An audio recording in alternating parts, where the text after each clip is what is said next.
proving myself to my dad. Realised that's what I'd been trying to do. So now he wasn't here anymore. Why was I doing what I was doing? Do I still want to do it? Oh, and that's when I really started to realise just how much of my life I'd been living for other people. Many diamonds don't make it through the Earth's crust due to the amount of pressure that it's under. They disintegrate, they don't make it. So that's why it's so precious when it does get excavated or mined, because it made it. It made it through. And so we should celebrate the diamond within, and we should unearth it. Why would you want to live your life not knowing your true brilliance? Wow. Buckso, thank you very much for joining me on Success Matters podcast. When we were preparing for this conversation, you said you found your voice at the age of 13.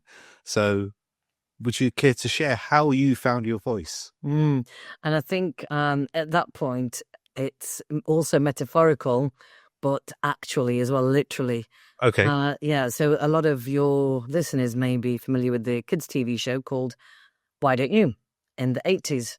And in 1985, I was 13 years old. And a friend of mine, school friend, they just got off the bus. I was already home from school.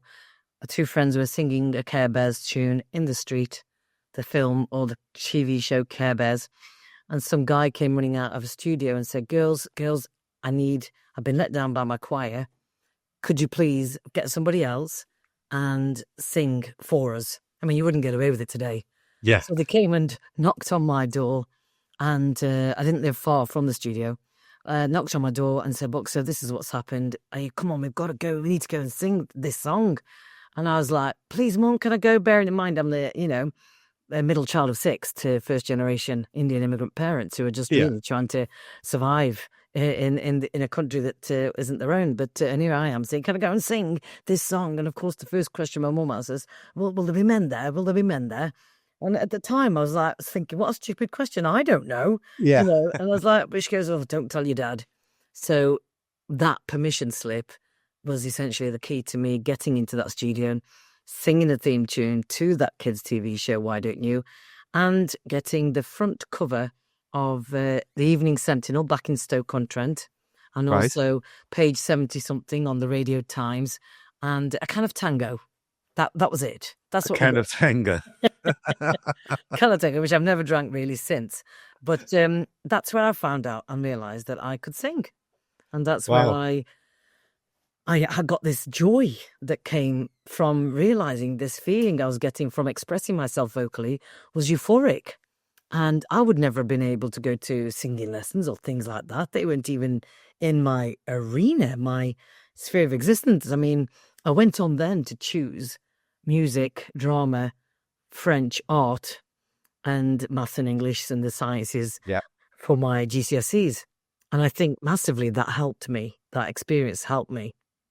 Right. Yeah. That's like a pretty amazing story, right? That randomly you sat there wherever you were in your house at the time, and these two friends come knocking on your door saying, come on, you got to go and sing in this studio. It's like, you can't you make that up. You can't. And even today, like I say, you wouldn't get away with it today. Some random bloke running out to 13-year-old girls, can you come and sing this song? And it's like, you just wouldn't do it.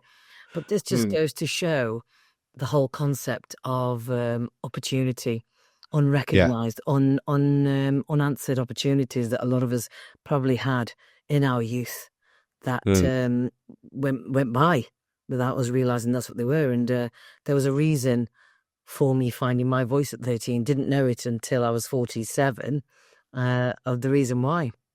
Right.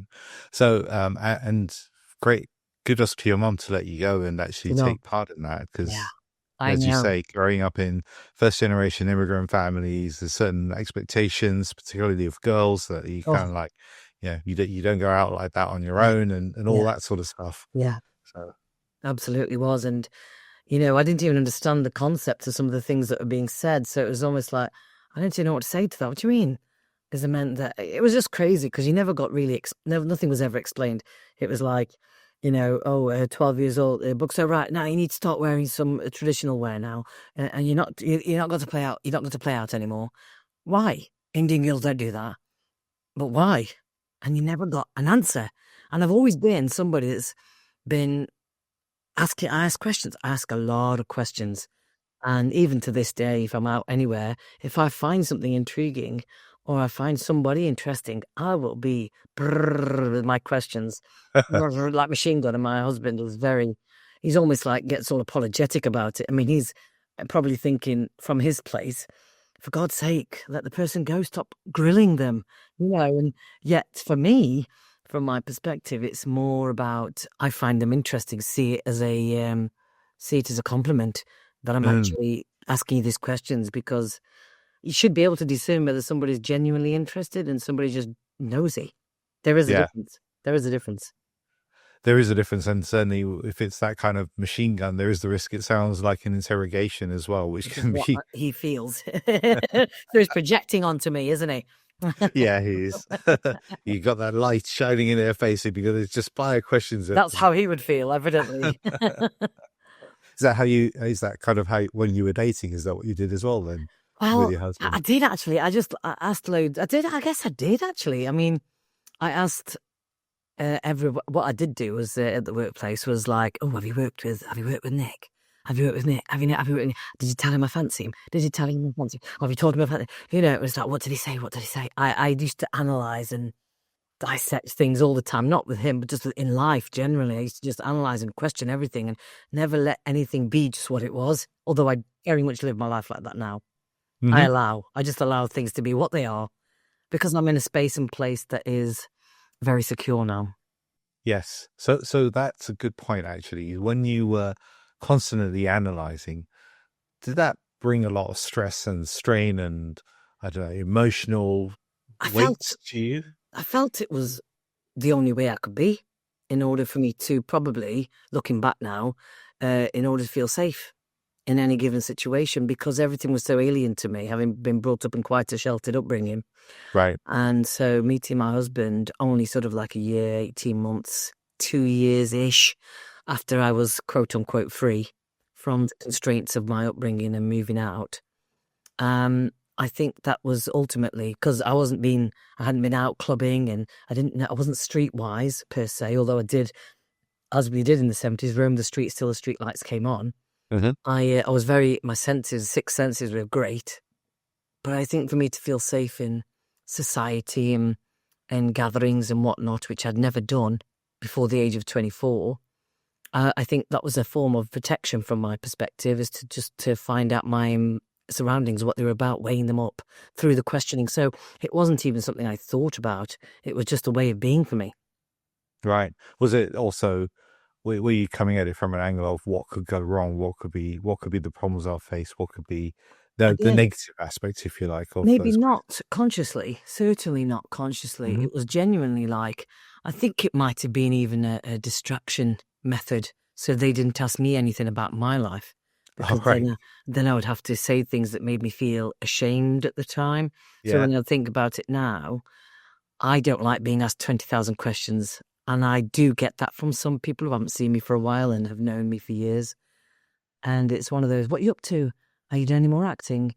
How's Nick? The kids all right? What are you up to nowadays? Are they? You're doing this now, aren't you? And it's like, gosh, all right. That's different, I guess. That's nosiness.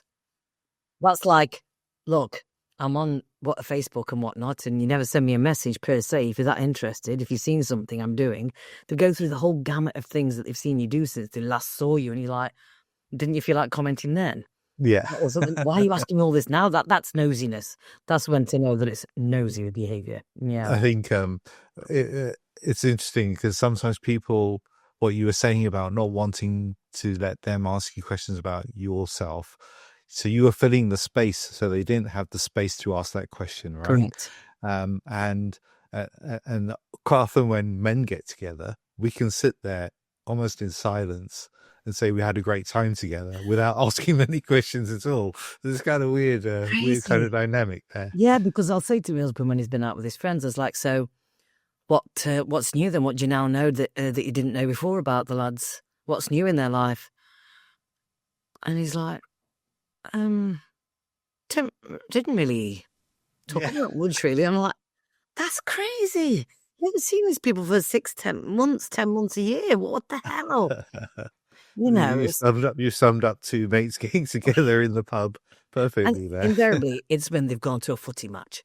So they ain't Yeah. going to talk about nothing else, are they? No, Except for exactly. Just the football. The something, football is going to be it. Yeah. Yeah. Yeah. This is it. So you said you found your voice at the age of 47. What changed then? Right. So that was different then. That took on a different meaning altogether. So after my dad died 5 years ago, to 2020, January, I went through a huge awakening.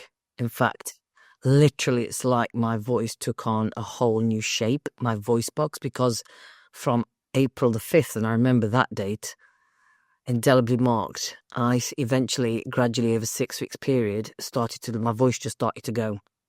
Just went. I hadn't got a cold, I hadn't got COVID, I hadn't got anything like that. And it just gradually, over the days, just started to get more and more like that. So I was just to the point where I was like, I don't even know why I'm talking like this. And I couldn't explain why. But do you know what it forced me to do in that moment? Was actually be quiet. Okay. Be quiet. And, you know, if I wasn't doing this, I was going there. I was being here. I was over there. And then if my voice is very loud because I took singing lessons and whatnot then in my 20s and whatnot. And I've done a bit of singing over the years. And so my lung capacity and my ability to project is quite... I'm speaking in low tones now because my son's in bed. He's on night shift, so he's got to get up soon, but I know I'm aware of it. So, but that it forced me into a space, and I had no pain, nothing like that. It was just going horse until it went all together. And that made me really think about what I was and who I was without my voice. If I hadn't got a voice, if I don't have the ability to express myself through the throat, then I am not anybody.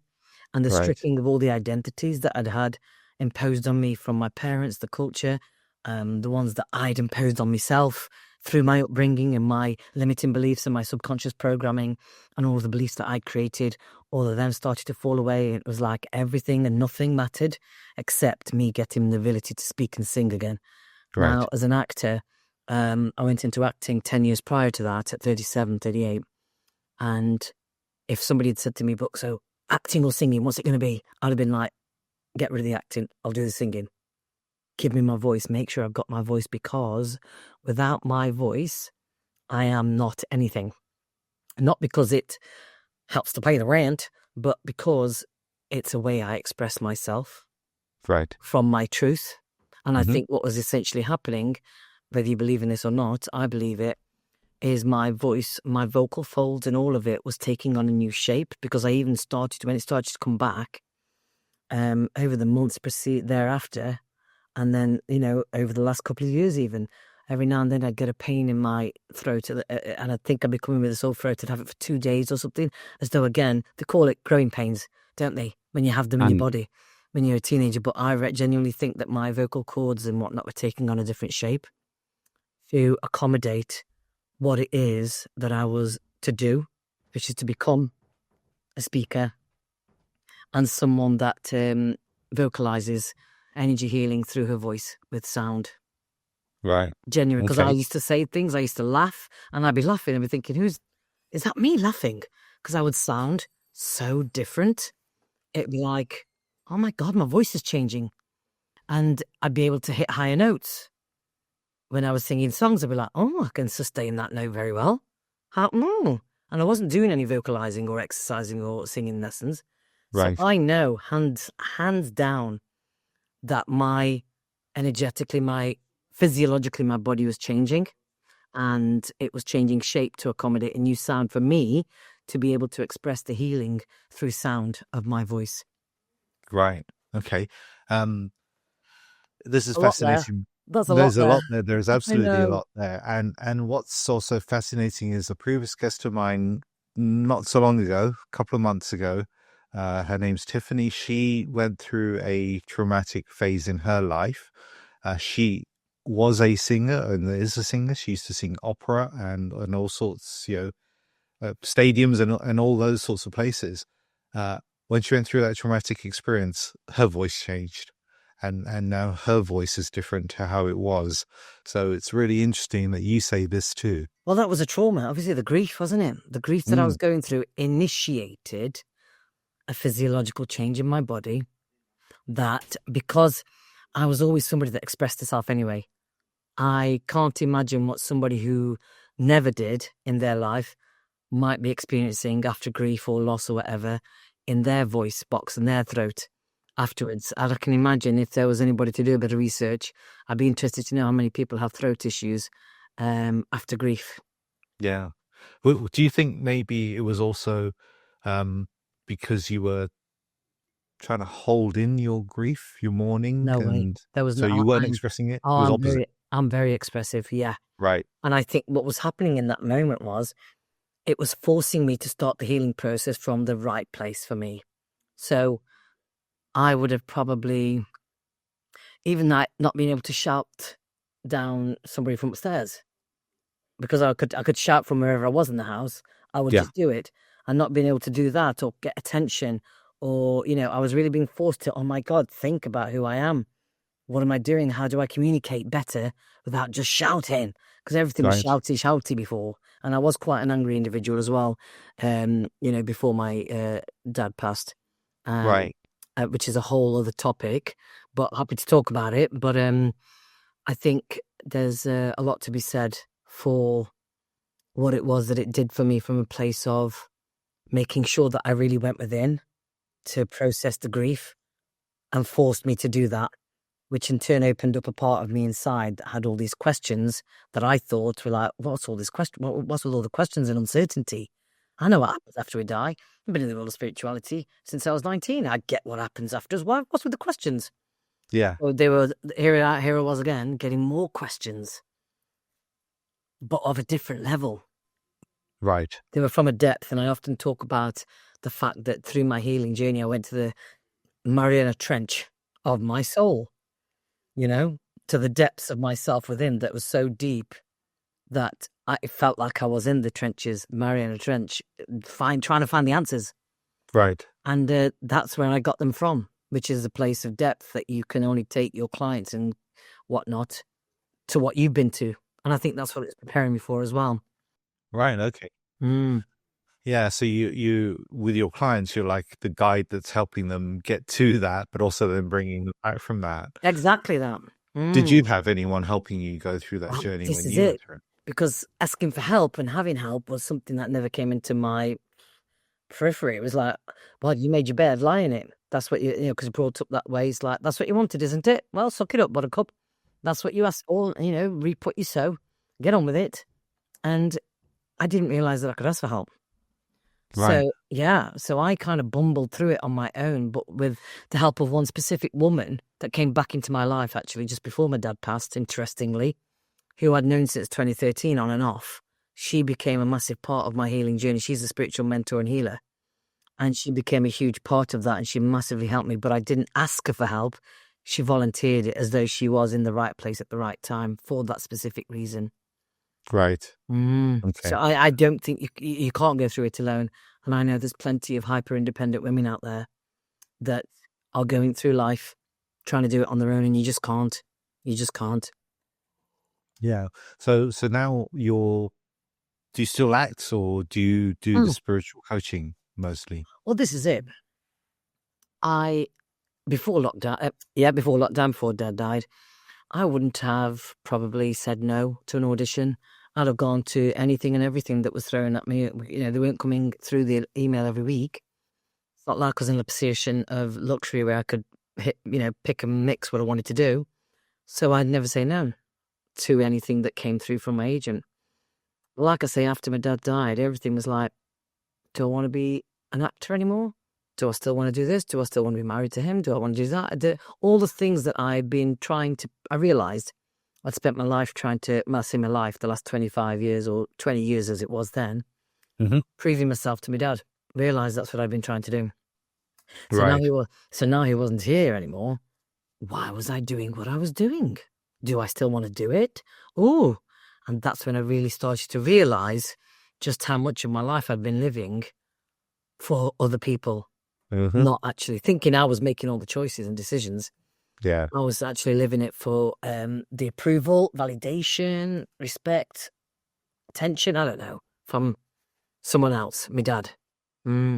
So I think, yeah, it's just not something you can do on your own. You just can't. Yeah.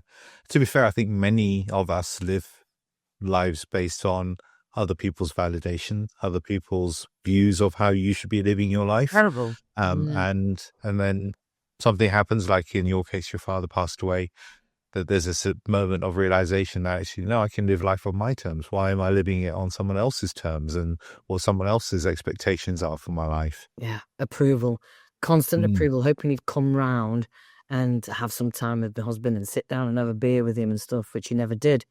In the 27 years, we've been 27 years now, so 22 at the time. But yeah, and I kind of like everything fell away. It was almost like these plugs had been pulled out from my back, all these cords that had been attached from myself and from other people of expectation. And it was like so discombobulating that it unraveled. And the saying unraveled really does land. It's like I felt like I was unraveling totally. Yeah. I didn't know. And then lockdown happened, so I couldn't even escape it. So I had to face the demon that was starting to surface within. Thank God as well. Thank God for lockdown. Yeah. Thank God for lockdown. Yeah. Oh God, I was so grateful for that now looking back. Because it gave you that time to do that self-reflection. I'd have been otherwise. I'd have been off prattling around, going here, going there, distraction. You know, just filling it. Yeah, I wouldn't have sat still with it. Because of your nature of filling the space, you'd have filled the space with something. Right, got it. Because many people, for them, lockdown was such a negative thing, right? Because it affected their mental health, it affected their socialization within the world and everything else. That many look back on that and say, yeah, okay, I could work from home, but actually there's all these other things that affect me by. So well, if you think about it, it was forcing everybody to go within. And the only issue that arose from the mental health thing was an inability to go within, an inability to address the demon within. That's all it ever is about, in my humble opinion. And I must say, or maybe even not wanting to go in, right? So that's it. That's what I mean. That kind of avoiding, resisting. Avoidance. Resistance. That's it. Resistance is the biggest reason for a lot of people's dis-ease.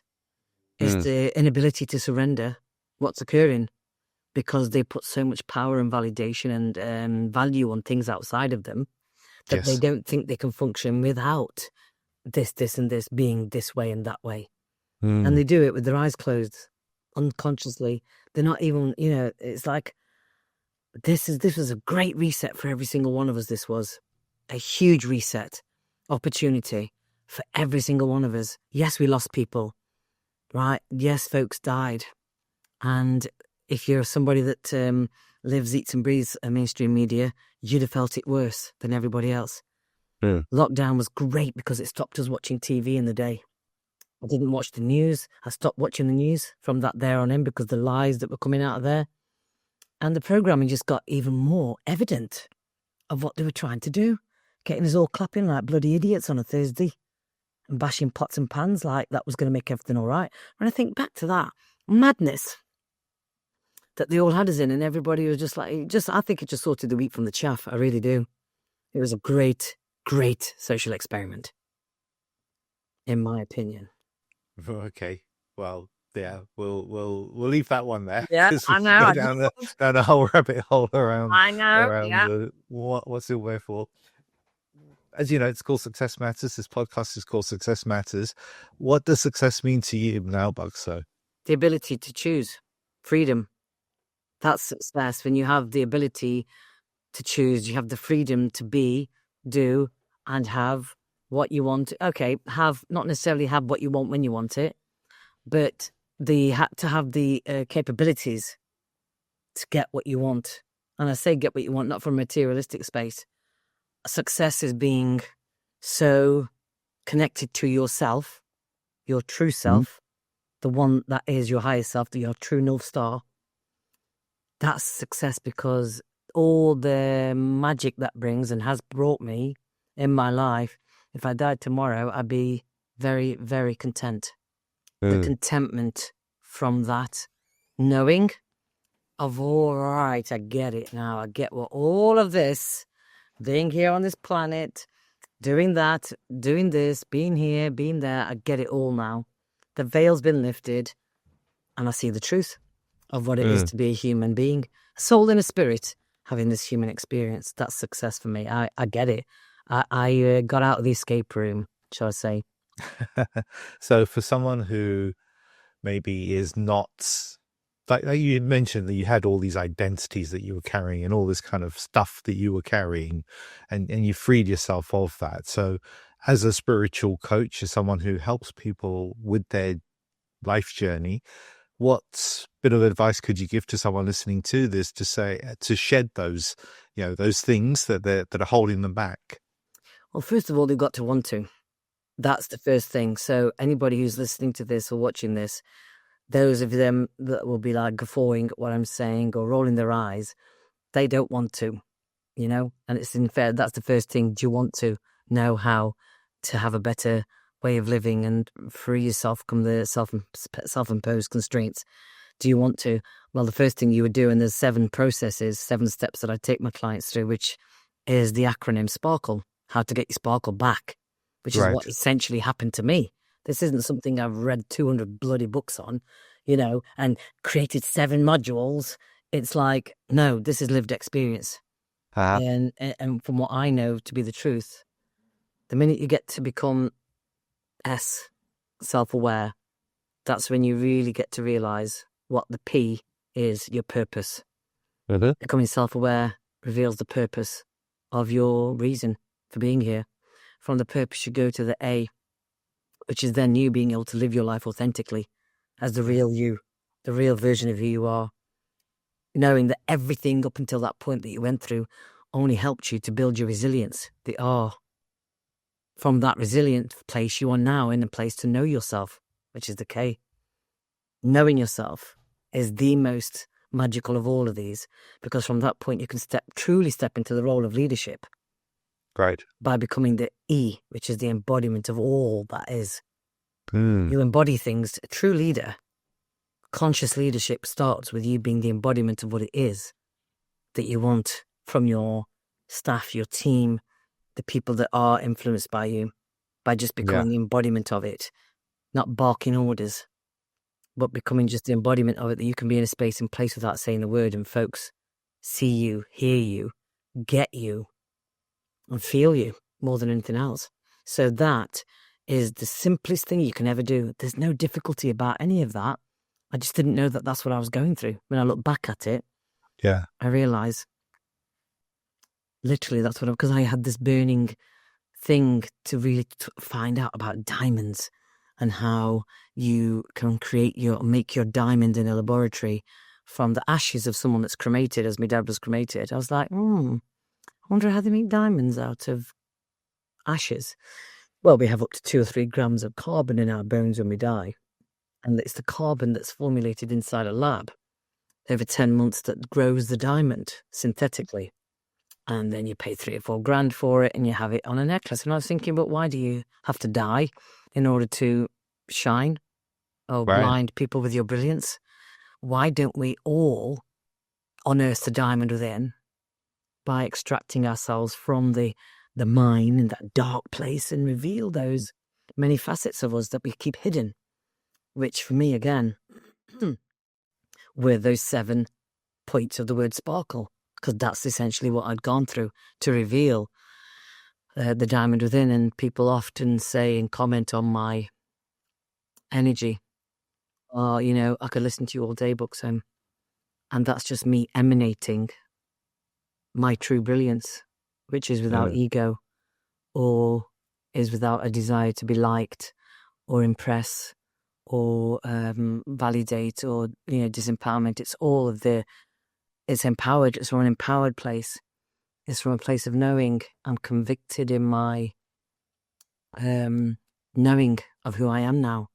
It's not something you can ever teach anybody unless they are prepared to go through and walk the glass and hot coals. There's no fast track to it. I love that. I love Sparkle. I think it's really great. It's the way you've explained it just now. The process. It's brilliant. And I often also use a diamond metaphor, I suppose, in when I'm coaching people, quite often, because when you go to buy a diamond, they often tell you about the imperfections in it. Yeah. So it's a VVS or whatever the right term is and whatever. And we focus so heavily on those imperfections in our own life, but we're sparkling all around everywhere else. But we fail to see that. We just see those little imperfections in us, and we're just constantly, besotted by them in many ways and trying to fix those. So I really resonate with what you're saying there. And also on that point, when I did a bit more research around the whole concept of diamonds and whatnot, the reason the resilience piece comes up is because many diamonds don't make it through the Earth's crust due to the amount of pressure that it's under. They disintegrate, they don't make it. So that's why it's so precious when it does get excavated or mined, because it made it. It made it through all of that, right? Which is why they use diamond tips in drilling, because it's so resilient. Yeah. And so we should celebrate the diamond within, and we should unearth it. It's our right. It's our God-given right to reveal that diamond within, for God's sake. Why would you want to live your life? Absolutely. Not knowing your true brilliance. Wow. God, I wish I knew this 20 years ago. Yeah. Tell me about it. Might have been a better mom in the early days. Well, you go through life, you get these moments where something clicks, right? Something changes, and you get that clarity that, as you say, if only I'd known this 20 years ago, but that's the wisdom it now. piece. That's the wisdom piece, and that's the culmination of all of that. This is what you gain from it. Yeah. By doing that work is the wisdom piece, and the wisdom comes from your true self that is devoid of ego.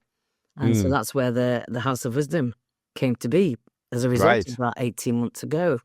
The concept and the idea forming in my mind to create this resource so that people could have something that I wish I'd got 30 years ago, which was something that I could pick up off the shelf, read it, and see and know things that I didn't know I needed to know. And I say that for our listeners and viewers, House of Wisdom is a magazine that you started. Yes. Is that correct? Yeah, House of Wisdom, Haus. No connection to anything Germanic. I just love the spelling of it. And I didn't want to spell house like everybody else. So anyway, and it sits nicely at the top of the magazine in big letters. But this is it. And I could ill afford the time to spend creating something that I wasn't trained in, journalism or editorial. But I just knew I had to create something, even if I just gave it to my event attendees, and just made it as something available online and digital, whatever. But it's ended up becoming and taking a life of its own, really, because it's now available. I've made it and aimed it towards a luxury market because I want it to be something that's available for those that are in spas and luxury spas and, hotels around the world, really. That's the game, aim of the game is to get it out there in high-end hotels and spas around the world, because I don't want to read the local magazine about what's going on in the area if I'm on a spa break. It's irrelevant to me. I don't want somebody to... Why can't we read something that actually gives value? Yeah. That, and in this day and age of the digital age, it's easily accessible thereafter when you leave. But equally saying that, those in the luxury market aren't scrolling, they're not Googling things, they're in places like the Ritz and whatnot, and they take that time very seriously. It's a sanctuary, it's sacred for them, because they are cash rich and time poor. So they take everything that they have in that moment and they really absorb, whereas myself and people that are probably just popping out to the spa for a day with the girls, it's not quite the same, because you can do that really any time and it costs you 99 quid. Do you know what I mean?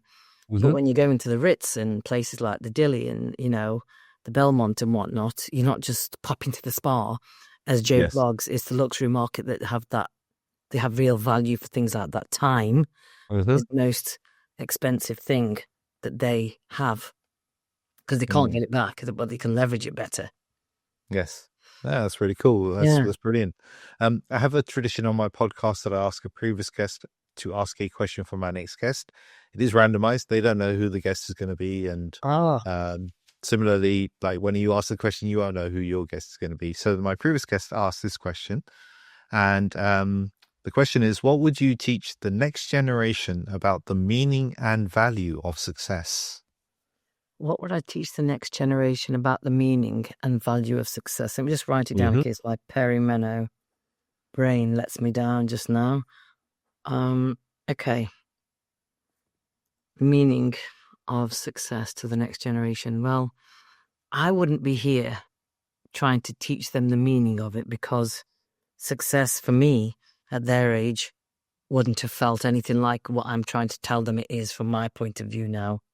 Although the next generation are very much more advanced spiritually than people actually give them credit for. And they have such a more evolved state of mind that, in fact, they could probably take on a lot of what I say and accept it. And for them to recognize, what would I be telling myself? What do I wish somebody had said to me about success?